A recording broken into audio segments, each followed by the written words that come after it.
Bachelor of hotel management లో university first rank, second rank, third rank. Sun International, Visakhapatnam, Hyderabad. అందరికీ శుభోదయం. లోక్సభలో 22 నుంచి 4 సీట్లకి బలం తగ్గగానే వైసీపీకి రాష్ట్ర సమస్యలు, రాష్ట్ర ప్రయోజనాలు గుర్తుకొచ్చినాయి.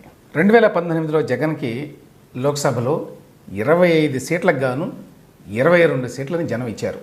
ఆనాడు ఎప్పుడూ గుర్తుకు రాని ప్రత్యేక హోదా, Visakha steel plant, railway zone, పన్నుల్లో వాటా, కాకినాడలో పెట్రోకెమికల్ కాంప్లెక్స్, గిరిజన విశ్వవిద్యాలయం ఇవన్నీ గుర్తుకొచ్చినాయి. ఇప్పుడు నిన్న జరిగిన పార్లమెంటు అఖిలపక్ష సమావేశంలో ఇవన్నీ వైసీపీ డిమాండ్ చేసిందని చెప్పి ఆ పార్టీ పార్లమెంటరీ పార్టీ నాయకుడు విజయసాయిరెడ్డి గారు చెప్పారు.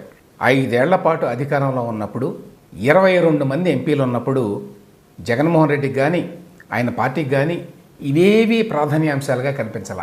2019-24 మధ్యకాలంలో జగన్మోహన్ రెడ్డి ముఖ్యమంత్రి హోదాలో తన వ్యక్తిగత రాజకీయ అవసరాల కోసం ప్రధానమంత్రి నరేంద్ర మోడీని ఎన్నోసార్లు కలిశారు.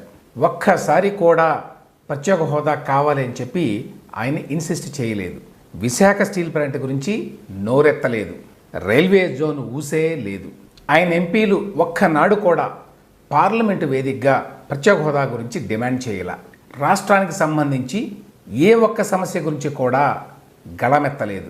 రైతు చట్టాల నుంచి రాష్ట్రపతి ఎన్నిక దాకా బీజేపీకి అనుకూలంగా తన పార్టీ ఎంపీలందరి ఓట్లు వేయించినటువంటి జగన్మోహన్ రెడ్డి ఒక్కసారి కూడా రాష్ట్ర ప్రయోజనాలకు సంబంధించి ఒక్క డిమాండ్ని సాధించడానికి కూడా ప్రయత్నించాల. నిజం చెప్పాలి అంటే జనం భారీగా గెలిపించి జగన్మోహన్ రెడ్డికి ఇచ్చినటువంటి రాజకీయ పలుకుబడిని, పొలిటికల్ క్యాపిటల్ని ఆయన తన స్వప్రయోజనాల కోసం, రాజకీయ ప్రయోజనాల కోసం కేంద్రం దగ్గర తాకట్టు పెట్టాడు.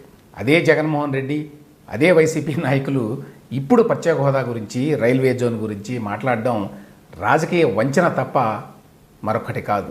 రాజకీయ వంచన తప్ప మరొకటి కాదు. అంటే అధికారంలో లేకపోతే మాత్రమే వైసీపీ వారికి రాష్ట్ర అవసరాలు గుర్తుకు వస్తాయన్నమాట. ఇప్పుడు కూడా ఆ డిమాండ్లని లేవనెత్తడం వెనక రాజకీయ ప్రయోజనాలే తప్ప రాష్ట్ర ప్రయోజనాలు లేవని చెప్పి సామాన్యులకు కూడా తెలుసు. అయినా జనాన్ని మాటలతో బురిడీ కొట్టించగలమని చెప్పి వైసీపీ నమ్ముతోంది. ప్రత్యేక హోదా మీద వైసీపీ వారు వేసిన తాజా ట్వీట్ చూడండి. ప్రత్యేక హోదాపై బాబు యూటర్న్లు. 2014 ఎన్నికలకు ముందు ఎన్సీబీఎన్ రాష్ట్రానికి ప్రత్యేక హోదా 10 ఏళ్లు కాదు 15 ఏళ్లు కావాలని డిమాండ్ చేశారు. 2014లో గెలిచి అధికారంలోకి రాగానే హోదా వద్దు, ప్యాకేజీ ముద్దు అన్నారు.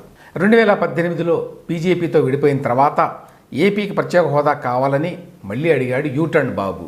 ఇప్పుడు 2024లో అధికారంలోకి వచ్చిన తర్వాత ప్రత్యేక హోదా ప్రస్తావనే తీసుకురావడం లేదు. తాజాగా కేంద్ర మంత్రి రాజ్నాథ్ అధ్యక్షతన జరిగిన అఖిలపక్ష సమావేశంలోనూ వైఎస్ఆర్ కాంగ్రెస్ పార్టీ ప్రత్యేక హోదా కావాలని డిమాండ్ చేసింది. కానీ జేటీడీపీ ఆ ఊసే ఎత్తలేదు. వైఎస్ఆర్ కాంగ్రెస్ పార్టీ మాత్రం ప్రత్యేక హోదా విషయంలో ఒకే మాట మీద ఉంది. అధికారంలో ఉన్నా లేకపోయినా మొదటి నుంచి రాష్ట్రానికి ప్రత్యేక హోదా కావాలని డిమాండ్ చేస్తూనే ఉంది.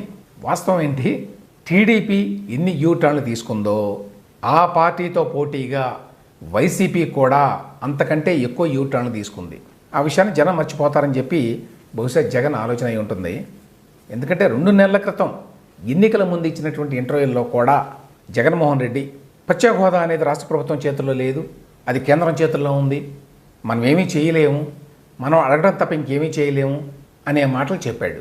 అట్లాంటి వాడు మరి 2014-19 మధ్య కాలంలో ప్రతిపక్షంగా ఉన్నప్పుడు ఈ హోదా లేకపోతే అసలు రాష్ట్రం ఊపిరి ఆగిపోతుంది, యువతకి భవిష్యత్తు లేదు అని చెప్పి విద్యార్థుల్ని రెచ్చగొట్టి అధికారంలోకి రాగానే 2019 నుంచి 24 మధ్యకాలంలో ఆ ప్రత్యేక హోదా అనేటువంటి ఊసే ఎత్తని సంగతి ఆయన మర్చిపోయి ఉండొచ్చు, కానీ జనం మాత్రం మర్చిపోరు. ఇక ఇదే అంశం మీద కాంగ్రెస్ పార్టీ నాయకుడు జయరాం రమేష్ ఒక ట్వీట్ చేశాడు. ఏమంటాడు ఈయన? The YSR Congress demanded special category status for Andhra Pradesh but strangely in quotes the TDP kept quiet on the matter. అఖిలపక్ష సమావేశంలో ఏపీ ప్రత్యేక హోదా గురించి వైసీపీ అడిగింది, కానీ విచిత్రంగా టీడీపీ మాత్రం సైలెంట్గా ఉంది. ఇది జయరాం రమేష్ స్టేట్మెంట్. అక్కడికి ఏదో అఖిలపక్ష సమావేశంలో ఈ అంశం లేవనెత్తగానే ప్రత్యేక హోదా వచ్చేస్తుంది అన్నట్టుగా, టీడీపీ ప్రస్తావించలేదు కాబట్టి ఆ అవకాశం కోల్పోయినట్టుగా జయరాం రమేష్ గారు విచిత్రంగా మాట్లాడుతున్నాడు. పార్లమెంట్లో డిమాండ్ చేస్తే గతి లేదు కానీ అఖిలపక్ష సమావేశంలో అడిగితే ఇచ్చేస్తారా? 2014 నుంచి 2018 వరకు లెక్కలేనన్ని సార్లు పబ్లిక్గా డిమాండ్ చేసి పార్లమెంట్లో లేవనెత్తి స్పందన లేకపోయేసరికి రాజకీయంగా నష్టం అని తెలిసి కూడా ఎన్డీఏ ప్రభుత్వం నుంచి వైదొలగి నరేంద్ర మోదీతో తగాదా పెట్టుకున్నప్పటికీ కేంద్ర ప్రభుత్వం ప్రత్యేక హోదా ఇవ్వలేదు అనే విషయాన్ని జయరాం రమేష్ గారు మర్చిపోయాడా? ఇంకా విచిత్రమైన విషయం ఏంటంటే విభజన చట్టాన్ని తయారు చేసింది జయరాం రమేష్. ప్రత్యేక హోదా అంశాన్ని అందులో ఆయన పొందుపరచలేదు. దానివల్లనే ఇవాళ ఈ సమస్య ఉత్పన్నమైంది.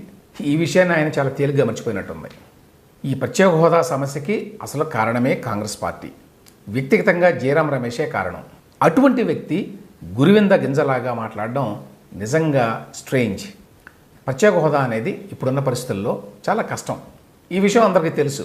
హోదాకి ఏమాత్రం అవకాశం ఉన్నా కూడా చంద్రబాబు నాయుడు గారు ఆ అవకాశాన్ని వదులుకుంటాడు అని చెప్పి పొలిటికల్ ఇల్లిటరేట్స్ తప్ప ఎవ్వరూ అనుకోరు.